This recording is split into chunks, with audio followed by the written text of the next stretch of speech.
அன்புள்ள ஆண்டவரே, மீண்டும் உம்முடைய பரிசுத்த நாமத்தின் பலத்தோடு இந்த செவ்வாய்க்கிழமையின் காலையின் பொழுதை காண்பதற்கு நீர் எங்களை அழைத்த தயவிற்காய் உம்மை ஸ்தோத்தரிக்கிறோம். உம்முடைய கிருபை எவ்வளவு பெரிது ஆண்டவரே! உம்முடைய வல்லமையினால் மீண்டும் எங்களுடைய ஜீவித நாட்களின் ஒரு நாளை கூட்டி கொடுத்த தயவிற்காய் உம்மை துதிக்கிறோம். வந்திருக்கின்ற எங்கள் ஒவ்வொருவருக்குள்ளும் உம்முடைய கிருபையும் உம்முடைய சமாதானமும் தங்கி இருந்து இந்த நாளை நாங்கள் உமக்கேற்ற நாளாக அனுசரிக்க எங்களை உம்முடைய கரத்தில் ஒப்புக் கொடுக்கிறோம். எங்களை வழி நடத்தும். மீட்பர் இயேசு கிறிஸ்துவின் நாமத்தில் ஜெபிக்கிறேன் நல்ல பிதாவே, ஆமென். அன்பு பிள்ளைகளே, கர்த்தருடைய வார்த்தைகளை கேட்க வந்திருக்கிற உங்கள் அனைவருக்கும் இந்த செவ்வாய்க்கிழமையின் காலையின் வாழ்த்துக்களை தெரிவித்துக் கொள்கிறேன். கர்த்தர் நம்மோடு இருப்பாராக. நம்முடைய தேவன் எப்படிப்பட்டவர்? நான் உனக்கு அதிசயங்களை காணச் செய்வேன் என்று எரேமியா 33:3 அவர் சொல்லுகிறார். உனக்கு அறியாததும் எட்டாததுமான பெரிய காரியங்களை உனக்கு செய்வேன் என்று சொல்லுகிறார். அந்த தேவனை குறித்து ஏசாயா 43வது அதிகாரம் இப்படி சொல்லுகிறது. நீங்கள் ஒருவேளை உங்களுக்கு துக்கம் துயரம் இருக்குமென்றால் நீங்கள் எதை குறித்தும் கவலைப்பட வேண்டாம். இந்த அதிகாரத்தை 43வது அதிகாரத்தை நீங்கள் வாசித்தாலே உங்களுக்கு ஒரு பெரிய சமாதானத்தை தேவன் உண்டு பண்ண அவர் உங்களோடு இருப்பேன் என்று வாக்கு கொடுக்கிறார். இன்றைக்கும் அந்த சமாதானத்தை தேவ சமூகத்தில் பெற்றுக்கொள்ள வேண்டுமென்றால் அவர் சொல்லுகிற வார்த்தைகளை நாம் தியானிப்போம். ஏசாயா 43:10 இப்படி சொல்லுகிறது. நானே அவரென்று நீங்கள் உணர்ந்து என்னை அறிந்து விசுவாசிக்கும்படிக்கு நீங்களும் நான் தெரிந்து கொண்ட என் தாசனும் எனக்கு சாட்சிகளாய் இருக்கிறீர்கள் என்று கர்த்தர் சொல்லுகிறார். எனக்கு முன் ஏற்பட்ட தேவன் இல்லை, எனக்கு பின் இருப்பதும் இல்லை. நானே கர்த்தர், என்னை அல்லாமல் இரட்சகர் இல்லை என்று அங்கு ஏசாயா 43:10-11 அவர் சொல்லுகிறார். அன்பு பிள்ளைகளே, நாம் எல்லோருமே துன்பத்திற்குள் உட்பட்டவர்கள்தான், துயரத்திற்குள் உட்பட்டவர்கள்தான். ஆனால் அந்த துன்பமும் துயரமும் நம்மை ஆட்கொள்ளும் போது நாம் சில நேரங்களில் மனம் விட்டு நாம் பேச முடியாமல் நொந்து போகிறோம், துக்கத்திற்கு உள்ளாகிறோம்.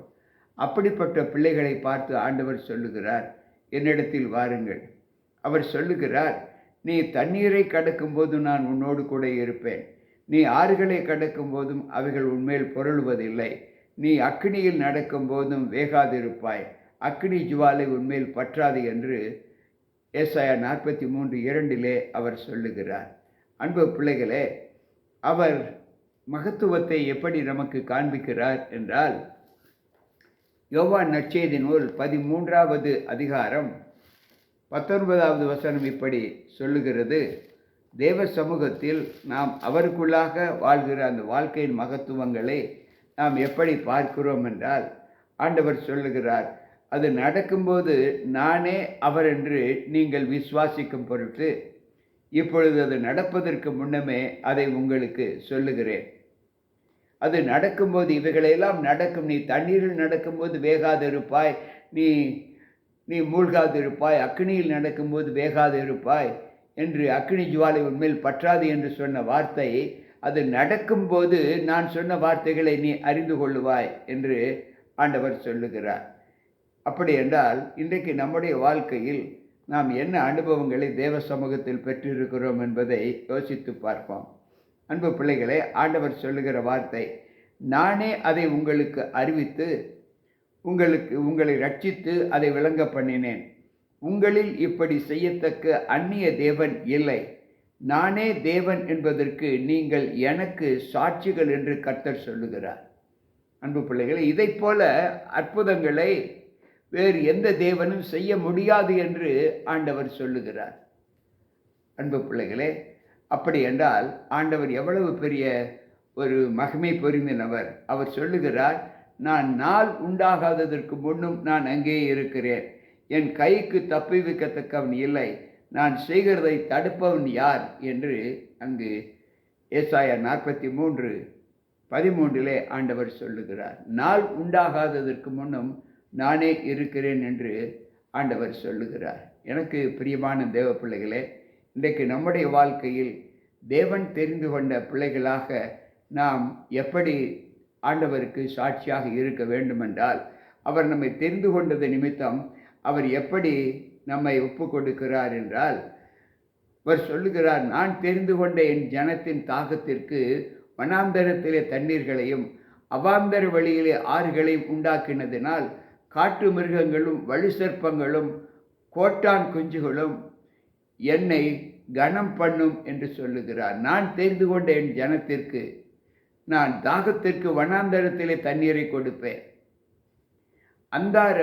அவாந்தர வழியிலே ஆறுகளையும் உண்டாக்குவது வருகிறதுனால் காட்டு மிருகங்களும் வலு சர்ப்பங்களும் கோட்டான் குஞ்சுகளும் என்னை கனம் பண்ணும் என்று அங்கு ஆண்டவர் சொல்லுகிறார். அன்பு பிள்ளைகளே, சற்று யோசித்து பார்ப்போம்.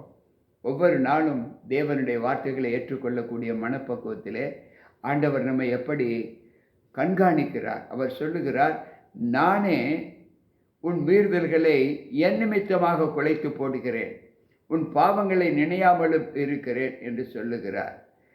நாம் ஒருவரோடொருவர் வழக்காடும்படி எனக்கு நினைப்போட்டு நீ நீதிமானாக விளங்கும்படி உன் காரியத்தை சொல் என்று சொல்லுகிறார். அன்பு பிள்ளைகளே, அவர் சொல்லுகிற வார்த்தை, நீ எதை குறித்தும் நீ கவலைப்படாமல், நீ எந்த சூழ்நிலையிலும் நீ உன்னை மனவருத்தி கொள்ளாமல் இரு, எல்லாவற்றிலேயும் நான் உன்னோடு கூட இருப்பேன் என்று அவர் சொல்லுகிறார். ஏசாயா 43:25-26 மீண்டும் அவர் சொல்லுகிற வார்த்தை என்னவென்றால், ஏசாயா 44:21 சொல்லுகிறது, யாக்கோபே இஸ்ரவேல் இவைகளை நினை, நீ என் தாசன், நான் உன்னை உருவாக்கினேன், நீ என் தாசன் இஸ்ரவேலை, நீ என்னால் மறக்கப்படுவது இல்லை என்று சொல்லுகிறார். அன்பு பிள்ளைகளே, ஆண்டவர் நீ என்னால் ஒரு காலம் மறக்கப்படுவது இல்லை என்று சொல்லுகிறார். மேலும் அவர் சொல்லுகிற வார்த்தை என்னவென்றால், ஏசாயா 44:22 சொல்லுகிறது, உன் மீறுதல்களை மேகத்தைப் போலவும் உன் பாவத்தை கார்மேகத்தைப் போலவும் அகற்றிவிட்டேன், என்னிடத்தில் திரும்பு, உன்னை நான் மீட்டுக்கொண்டேன் என்று சொல்லுகிறார். அன்பு பிள்ளைகளே, இன்றைக்கு தேவன் நம்மை மீது காட்டுகிற கரிசனை எப்படிப்பட்டது என்பதை நாம் சற்று யோசித்து பார்ப்போம். அவர் நம்முடைய மீறுதல்களை மன்னிக்கிற தேவன், நம்முடைய பாவங்களை அவர் மறக்கிற தேவன் என்று வேதம் சொல்லுகிறது. எனக்கு பிரியமான தேவ பிள்ளைகளே, இந்த நாளில் நாம் நம்முடைய தேவன் மீது வைத்திருக்கிற அந்த நம்பிக்கையின் பலன் எப்படிப்பட்ட அனுபவத்தை நமக்கு கொடுக்கிறது என்பதை நாம் சற்று யோசித்து பார்த்தால், ஒவ்வொரு நாளும் தேவனோடு சஞ்சரிக்கிற ஒரு காலங்கள் நம்மை மிகுந்த பலத்திற்குள்ளாக்கும் என்பதை நாம் ஒரு நாளும் மறக்கவே கூடாது. 1 கொரிந்தியரின் புஸ்தகம் 6வது அதிகாரம் 19வது வசனத்தை நாம் வாசிப்போம் என்றால், அங்கு ஆண்டவர் சொல்லுகிற வார்த்தை, நீங்கள் தேவ சமூகத்தில் அவர் சொல்லுகிற வார்த்தை, உங்கள் சரீரமானது நீங்கள் தேவனாலே பெற்றும் உங்களில் தங்கியும் இருக்கிற பரிசுத்த ஆவியினுடைய ஆலயமாய் இருக்கிறது என்றும் நீங்கள் உங்களுடைய அல்ல என்றும் அறியீர்களா? ஆண்டவர் சொல்லுகிறார், நாம் தேவனுடைய பரிசுத்த ஆவியின் வல்லமையை பெற்று அவர் தங்கி இருக்கிற ஆலயம் என்று ஆண்டவர் சொல்லுகிறார். அன்பு பிள்ளைகளே, சற்று யோசித்து பார்ப்போம். நாம் தேவ சமூகத்தில் நம்மை ஆண்டவருக்கென்று முற்றிலும் அர்ப்பணம் செய்யும்போது அவர் நம்மை எப்படியெல்லாம் நம்மை காத்து வழி நடத்துகிறார் என்பதை யோசித்து பார்ப்போம். எபேசியரின் புஸ்தகம் 3வது அதிகாரம் 21வது வசனம் சொல்லுகிறது, சபையிலே கிறிஸ்து இயேசுவின் மூலமாய் தலைமுறை தலைமுறைக்கும் சதா காலங்களிலும் மகிமை உண்டாவதாக. ஏனென்றால் நாம் வேண்டிக் கொள்வதற்கும் நினைப்பதற்கும் மிகவும் அதிகமாய் நமக்குள்ளே கிரியை செய்கிற வல்லமையின்படியே நமக்கு செய்ய வல்லவராகி அவருக்கு. அன்பு பிள்ளைகளே, நாம் சபைகளை தேவனை மகிமைப்படுத்த வேண்டும் என்று சொன்னால் எதற்காக மகிமைப்படுத்த வேண்டும் என்று அவர் சொல்லுகிறார், நாம் வேண்டிக் கொள்வதற்கும் நினைப்பதற்கும் அதிகமாய் கிரியை செய்கிற தேவன். அன்பு பிள்ளைகளே, அவராலே நாம் ரட்சிக்கப்படுவோம், அவராலே நாம் மீட்கப்படுவோம். அவரே நம்மை காக்கிறவர், அவரே நம்மை பலப்படுத்துகிறவர். இன்றைக்கு அந்த அனுபவத்திலே நாம் தேவ சமூகத்தில் நின்று நாம் தேவனுக்குள் நம்மை எப்படி பலப்படுத்த வேண்டும் என்பதை நாம் கற்று அறிய வேண்டும். ஒவ்வொரு நாளும் தேவ வார்த்தைகளை கேட்டுக்கொண்டிருக்கிற நம்முடைய உள்ளம் ஆண்டவருக்குள் எப்படிப்பட்ட மகிமையை நமக்கு காண்பிக்கிறது என்பதை யோசித்து பார்த்தால், அவர் சொல்லுகிற வார்த்தை யோவான் நற்செய்தி நூல் 8வது அதிகாரத்திலே 24வது வசனத்தை நாம் வாசித்து பார்ப்போம் என்றால், அங்கு அவர் சொல்லுகிற வார்த்தை இப்படி நமக்கு வெளிப்படுத்தி காண்பிக்கப்படுகிறது. அவர் சொல்லுகிறார், யோவான் 8வது அதிகாரம் 24வது வசனம் இப்படி சொல்லுகிறது, நீங்கள் உங்கள் பாவங்களில் சாவீர்கள் என்று உங்களுக்கு சொன்னேன். நானே அவரென்று நீங்கள் விசுவாசியாவிட்டால் உங்கள் பாவங்களில் சாவீர்கள் என்று சொல்லுகிறார். ஏசாயா 43:10 சொல்லப்பட்டது போல நாம் நம்முடைய பாவங்களிலே சாவோம் என்று ஆண்டவர் சொல்லுகிறார். ஏனென்றால் எந்த சூழ்நிலையில் ஆண்டவரை நீர்தான் எங்கள் இரட்சகர் என்பதை நாம் அறியாவிட்டால், அவர்தான் நமக்கு சகலமும் என்று நாம் அறியாவிட்டால் நாம் நம்முடைய பாவத்திலே சாவோம் என்று இங்கு ஆண்டவர் சொல்லுகிறார். எனக்கு பிரியமான தேவ பிள்ளைகளே, ஒவ்வொரு நாளும் நாம் தேவனுடைய வார்த்தைகளுக்கு செவி கொடுக்க வேண்டும் என்று சொன்னால் அதற்கு ஒரு தீர்மானத்தை ஆண்டவர் வேதாகமத்தில் வைத்திருக்கிறார். தேவனால் உண்டானவன் தேவனுடைய வசனங்களுக்கு செவி கொடுக்கிறான், நீங்கள் தேவனால் உண்டாகிறாதபடியினால் செவி கொடாமல் இருக்கிறீர்கள் என்றார். யோவான் 8வது அதிகாரம் 47வது வசனத்தில் தேவனால் உண்டானவன் தேவனுடைய வார்த்தைகளுக்கு செவி கொடுக்கிறான். தேவனால் உண்டாகாதவன் தேவனுடைய வார்த்தைகளுக்கு செவி கொடுப்பது இல்லை. அப்படி என்றால் இன்றைக்கு நம்முடைய வாழ்க்கையில் நாம் தேவனுக்கு செவி கொடுக்கிறோம் என்றால் நாம் தேவனால் உண்டானவர்கள் என்று வேதம் நமக்கு கற்றுக் கொடுக்கிறது. இந்த நாளிலும் தேவ ஐக்கியத்திலே நாம் வாழ்கிற காலங்களின் தொகுப்பிலே நாம் சற்று யோசித்து பார்த்தால், அந்த மேலான நம்பிக்கைக்கு பாத்திரவான்களாக நம்மை தேவ சமூகத்தில் ஒப்பு கொடுக்கும்போது தேவனுக்கு பிரியமான ஒரு அனுபவத்திலே நம்முடைய காலங்கள் எப்படி ஆண்டவருக்கு உண்மையாய் காணப்படுகிறது என்பதை யோசித்து அவரே உண்மையான தேவன் என்பதை நாம் ஒத்துக்கொள்ள வேண்டும் என்று ஆண்டவர் சொல்லுகிறார். ஒருவனின் வார்த்தைகளை கை கொண்டால் அவன் என்றென்றைக்கும் மரணத்தை காண்பதில்லை என்று மெய்யாகவே மெய்யாகவே உங்களுக்கு சொல்லுகிறேன். யோவான் 8:51 அங்கு ஆண்டவர் சொல்லுகிறார், ஒருவனின் வார்த்தைகளை கை கொண்டால் அவன் மரணத்தை காண்பதில்லை என்று மெய்யாகவே உங்களுக்கு சொல்லுகிறேன் என்று சொல்லுகிறார். கேட்டுக்கொண்டிருக்கிற அன்பான தேவ பிள்ளைகளே, இன்றைக்கு நம்முடைய வாழ்க்கையில் தேவன் எப்படிப்பட்டவர், அவர் தம்முடைய பிள்ளைகளை எப்படியெல்லாம் நேசிக்கிறார். அவரை நம்புகிற பிள்ளைகளை அவர் ஒரு நாளும் கைவிடுவதில்லை. ஆதலால் அவருடைய நாமத்தை அறிந்த ஜனங்கள் அவரையே நம்பி இருக்கிறார்கள் என்று சங்கீதக்காரர் 9வது சங்கீதத்திலே சொல்லி இருக்கிறார்.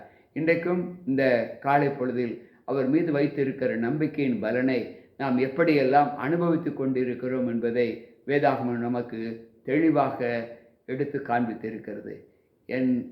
எனக்கு அருமையான தேவ பிள்ளைகளே, இந்த வார்த்தைகளின்படி நம்முடைய ஒவ்வொரு நாள் ஜீவிதமும் ஆண்டவரை பின்பற்றி நடக்கும்போது நமக்கு கொடுக்கிற தேவ மகிமை நம்மை எங்கோ கொண்டு போய் நிறுத்திவிடும். எனவே நீங்கள் கலங்க வேண்டாம், திகைக்க வேண்டாம். உங்களை ஆட்கொள்ளுகிற தேவன் உண்மையுள்ளவர். அவர் என்ன சொன்னாரோ அதை உங்களுக்கு செய்ய காத்திருக்கிறார். இன்றைக்கும் அப்படிப்பட்ட தேவனை நோக்கி வருகிற நாம் நமக்கு முன்னே செல்லுகிற அந்த ஆரவார துணியை நாம் நம்முடைய கண்கள் காணும் என்று ஆண்டவர் சொல்லுகிறார். எனவே எனக்கு பிரியமான தேவ பிள்ளைகளே, கர்த்தரை நம்புங்கள், அப்பொழுது நாம் செழிப்போம், நம்முடைய வாழ்க்கை இன்பமாகும் என்று ஆண்டவர் சொல்லுகிறார். அப்படிப்பட்ட ஆசீர்வாதத்தை பெற்றுக்கொள்ள வந்திருக்கிற உங்கள் அனைவரும் நீங்கள் தேவனை நம்புகிற ஒரு அனுபவத்தை பெற்றுக்கொள்ள வேண்டும் என்று ஆண்டவர் விரும்புகிறார். அந்த விருப்பத்திற்கு சாட்சியாக நம்முடைய வாழ்க்கையை மாற்றி போட ஆண்டவருடைய சமூகத்தில் ஜெபிப்போமா? அன்பு ஆண்டவரே, உம்முடைய வார்த்தைகளை கேட்ட எங்கள் ஒவ்வொருவருக்குள்ளும் உம்முடைய கிருபை இருந்து உம்மை நம்பினோரை ஒரு நாளும் நீ கைவிடுவதில்லை என்று சொன்ன அந்த வார்த்தைக்காய் உம்மை ஸ்தோத்தரிக்கிறோம். இந்த நாளிலும் தம்முடைய பிள்ளைகள் கேட்டுக்கொண்ட அந்த விண்ணப்பங்களை ஏற்று பிள்ளைகளுக்கு வேண்டிய நல்ல ஈவுகளை என் தேவன் கொடுத்து இந்த நாளின் வாழ்க்கை உம்முடைய பாதத்தில் உம்மை கொண்டு நாங்கள் ஜீவிக்க, உம்முடைய வசனங்களை கொண்டு ஜீவிக்க எங்களை உம்முடைய கருத்தில் ஒப்புக் கொடுக்கிறோம். எங்களை ஏற்றுக்கொள்ளும், பலப்படுத்தும். ஆண்டவர் இயேசு கிறிஸ்துவின் நாமத்தில் ஜெபிக்கிறேன் நல்ல பிதாவே, ஆமென். அன்பு பிள்ளைகளே, மேலும் கர்த்தருடைய வார்த்தைகளை கேட்ட உங்களுக்கு நல்ல சமாதானத்தை பெற்றிருப்பீர்கள் என்று நான் கர்த்தருக்குள் நம்புகிறேன். மீண்டும் நாளை சந்திப்போம். உங்கள் போதகர் ஜி.கே. ராபர்ட். கர்த்தர் நம்மோடு இருப்பாராக. ஆமென்.